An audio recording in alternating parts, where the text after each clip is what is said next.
Well, it's me again. Hey! It's really nice that you have dropped by here, because I really want to introduce you to someone special. You think it's rather a strange meeting point, don't you? Don't rush to draw any conclusions just yet. Soon you will see why we're here. Let's find a more comfortable spot for us while we are waiting.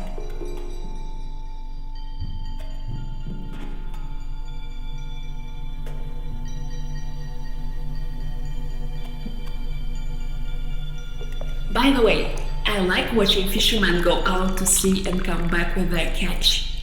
It looks like a magical ritual somehow. The water element measures up each captain with their crew and decides upon who shall receive its gifts that time. I'm always thrilled to greet tired fishermen and inhale intoxicating smell of fish slowly taking over the harbor. Like the first time when I was a child. My parents brought me here when fishermen were disentangling and drying their nets. I couldn't take my eyes off the intertwined threads and their catch. I started to think about freedom.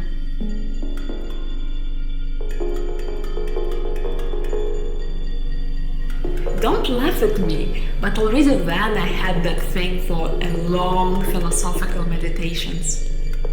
The duality of life fascinated and intrigued me.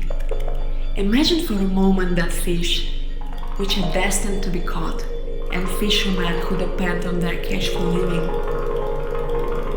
Should anyone give up themselves to satisfy the needs of the other? I really love sitting here in the evenings, watching the fishing nets laid out in the harbor and illuminated by the light of the ship's lamps. It reminds me of the spooky beauty of ghost ships, which appear out of nowhere just to confirm of their existence. My thoughts are drifting again. Let me show you why we're here. My good old friend is coming, and by the way, when I say old, I mean really old, like 1,000 years old. It's fascinating how some ladies manage to preserve themselves so well. Maybe freedom is the key. Anyways, I will introduce you to a 1,000-year-old salmon with rather popular name, Louise. You know, Louise bourgeois, ciccone, and now salmone. Don't mind my Italian-infused jokes. Louise is very special, at least to me. It's no surprise she has lived so long. All her life she has been avoiding spawning, playing against the laws of nature. So stubbornly, in fact, that accidentally she has managed to fool death itself. She swam away from home when she was little and refused to come back for 1,000 years, until recently, when she was spotted in these waters again. Fishermen don't even dare to catch her, out of respect, I suppose. Come closer to look into the depth of the water. Can you hear her song?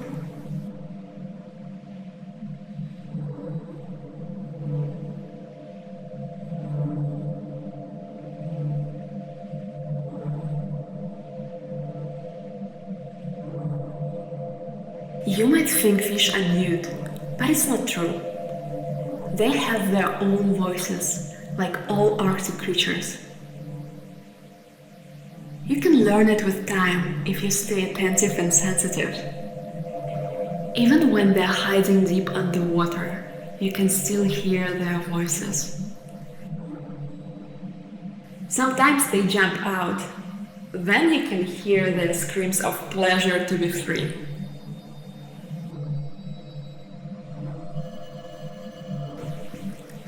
Oh, I can hear her song.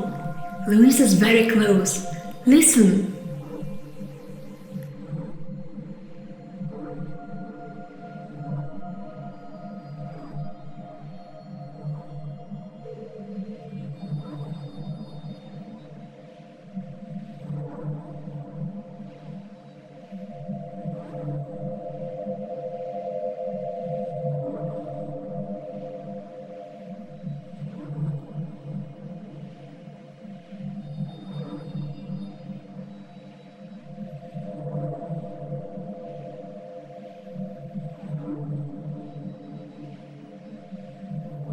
Beautiful, isn't it? Louise always sings this song when she's sad. There is so much bright sadness in her wisdom that sometimes I don't know why I cry every time I listen to it. These tears of joy are like icy Arctic crystals shimmering in the frosty sun. But today the song sounds different. It's somehow slower and tender.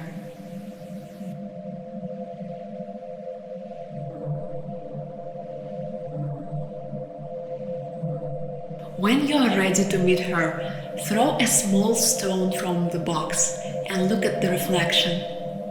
The circles will run one after another and merge with the surface. Come on, don't hesitate.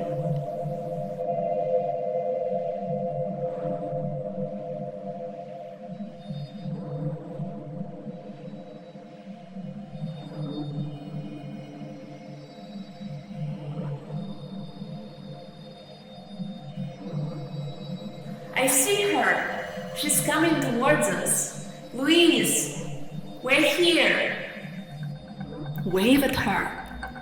I know for you she may be just a fish, but even fish appreciate some rules of etiquette.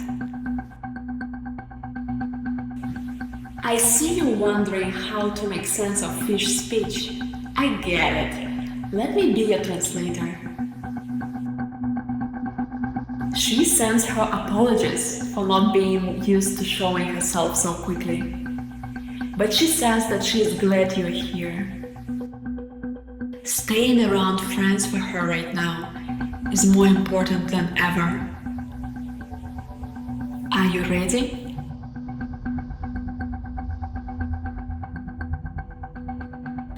When I was little, I was often told how my salmon life would end.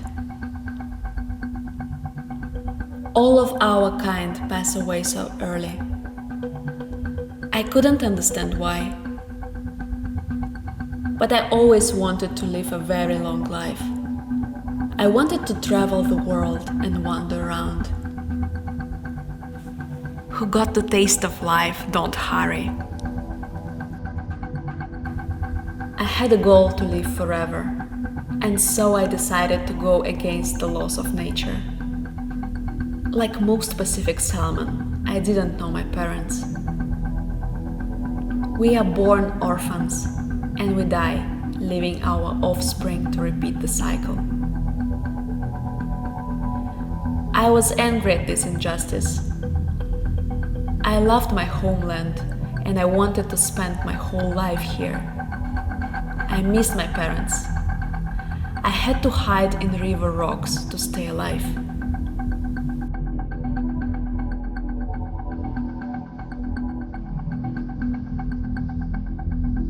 I watched how other fish take care of their own offspring, protect and nurture them. I looked at this and felt very sad. I heard there were many fish left alone like me. Some spoke bad about us. They thought we were aggressive, cruel and vindictive. Someone even called us Russian salmon. They believed we take revenge because we die young. But we are not all the same. We are just born faster, stronger and more resilient than Atlantic salmon.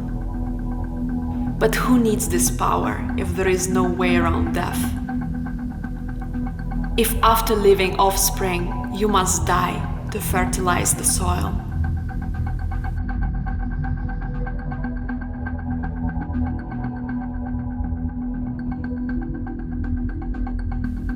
Yes, we are not loved here. That's a fact. But has anyone wondered what it's like to be us, Pacific salmon? We have to accept the changes in our body, a growing hump, distorted face, internal rot, and with it, the slow arrival of death when we are unable to think about anything hopeful before we stop breathing. Yes, they don't want us here. But the laws of nature do not treat us fairly anywhere.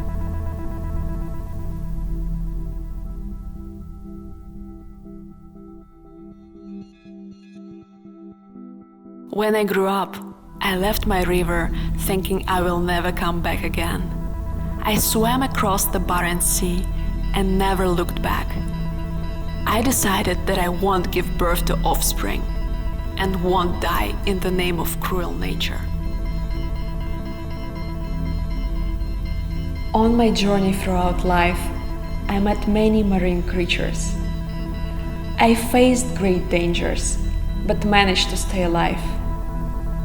Not a single fisherman could deprive me of my freedom. Only once, by my confident arrogance, I got caught in the net with crabs.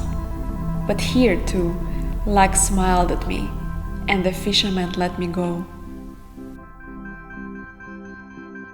I always got news from cod, quite a talkative fish.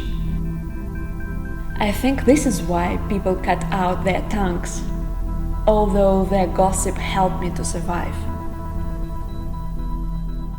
All my life I was running away from love, because it could kill me. The Barents Sea became my home, where I felt carefree, as if death had ceased to remind me of its existence, as if nature had accepted my protest against its injustice. But now something has changed. After 1,000 years alone, I got tired of life. I proved to myself and others that one can be free by choice.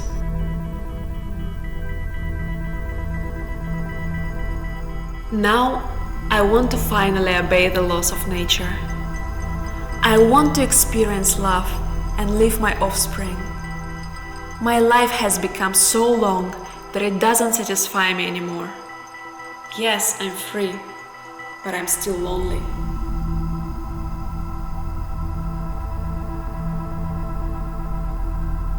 It has taken me just another 100 years to overcome the fear of coming back to my homeland.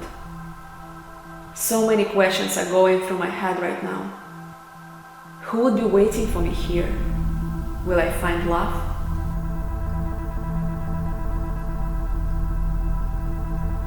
I'm not even afraid of dying if I'm with someone I love. Observing each other's physical changes and rotting together will feel like natural end. I only wish we would have time to love our children and tell them to accept life as it is, without fear and hatred.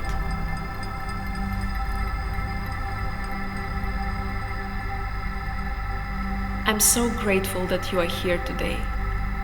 After all, I had the chance to talk to a person. People and fish are so similar, although they are never gonna admit it. I always wanted to talk to a human being who would be willing to listen. And now, before I enter my native river, I want to ask you just one question. Can freedom, love, and death even exist without each other?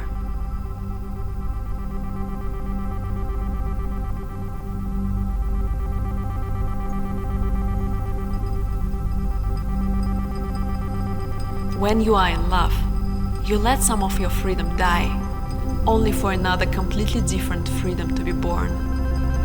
Freedom of being known and accepted by someone.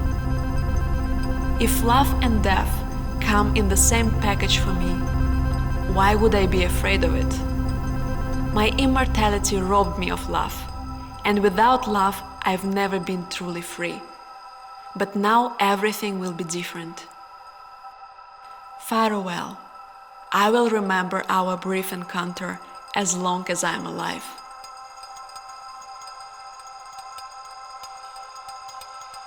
I'm gonna miss Louise. There is so much mystery and so much honest truth about her. I know fish can talk a lot, but sometimes it's worth listening.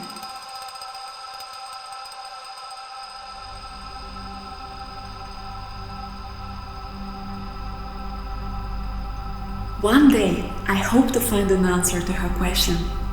It's no less challenging than those trolls' riddles. You may know your answer already, or maybe, after thousands of years, when we're gonna meet here again, you will answer this question for me. Who knows? Nothing is impossible in the Arctic vastness. Anyways, see you later. Please, don't forget your NORA, who loves to annoy friendly strangers and stalk Ursa Majore for indefinite period of time.